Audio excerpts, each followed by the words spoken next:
আইপিএলে মুস্তাফিজুর রহমানকে খেলতে না দেওয়ার ঘটনাকে কেন্দ্র করে ভারত বাংলাদেশ ক্রিকেট সম্পর্কে টানাপোড়েন তৈরি হয়েছে।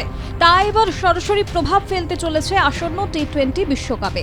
এই ঘটনার প্রতিবাদে ভারতে এসে বিশ্বকাপের ম্যাচ খেলতে চায় না বাংলাদেশ, এমনই নির্দেশ দিয়েছে বিসিবি। সরকারের এই অবস্থান প্রকাশ্যে আসতেই প্রতিক্রিয়া দিয়েছেন ভারতীয় ক্রিকেট বোর্ড তথা বিসিসিআই এর এক শীর্ষ কর্তা। যদিও বোর্ডের তরফে এখনও কোনো রকম সরকারি বিবৃতি দেওয়া হয়নি।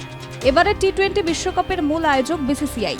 বিসিবি ইতিমধ্যেই জানিয়েছে তারা আন্তর্জাতিক ক্রিকেট সংস্থা আইসিসির কাছে সরকারিভাবে আবেদন করবে যাতে বাংলাদেশের ম্যাচগুলো ভারত থেকে সরিয়ে শ্রীলঙ্কায় আয়োজন করা হয়।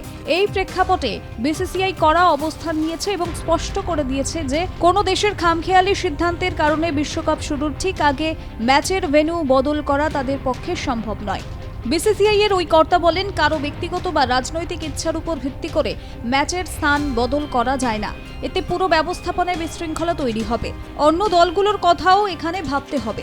সব দলের জন্য হোটেল বুকিং, বিমানের টিকিট থেকে শুরু করে যাবতীয় লজিস্টিক্স ইতিমধ্যেই চূড়ান্ত হয়ে গিয়েছে। প্রতিদিন 3টি করে ম্যাচ রয়েছে, তার মধ্যে একটি ম্যাচ শ্রীলঙ্কার করলে সূচির ভারসাম্যই নষ্ট হয়ে যাবে। সম্প্রচারকরাও নির্দিষ্ট সূচি অনুযায়ী তাদের টিম এবং প্রযুক্তিগত ব্যবস্থা ঠিক করে রেখেছে।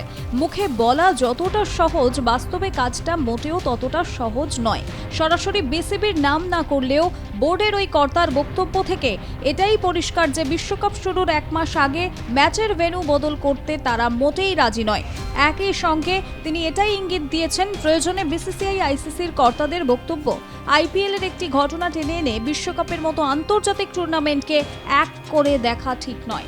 এই মুহূর্তে নিরাপত্তাজনিত কারণ দেখিয়ে ভারতে দল পাঠাতে নারাজ বাংলাদেশ সরকার। ইউনূস সরকারের ক্রীড়া উপদেষ্টা আসিউ নজরুল ফেসবুকে পোস্টে সবটাই জানিয়েছেন। এই বিষয়টি নিয়ে আইসিসির কাছে পুরো বিষয়টি লিখিতভাবে ব্যাখ্যা এবং বাংলাদেশের ম্যাচগুলো শ্রীলঙ্কায় আয়োজনের অনুরোধ করা হয়েছে। বাংলাদেশ সরকারের এই অবস্থান জানার পরই বিসিবি আইসিসির কাছে বিশ্বকাপের ম্যাচ ভারত থেকে সরানোর আবেদন করার সিদ্ধান্ত নিয়েছে। বিসিবির সভাপতি আমিনুল ইসলাম বলেন, বিশ্বকাপের আয়োজক আইসিসি, ভারত আয়োজক দেশ মাত্র। তিনি সরকারের নির্দেশ মেনে চলার কথা জানালেও বিসিবির সভাপতি এখন তাকিয়ে রয়েছে আইসিসির চূড়ান্ত সিদ্ধান্তের দিকে।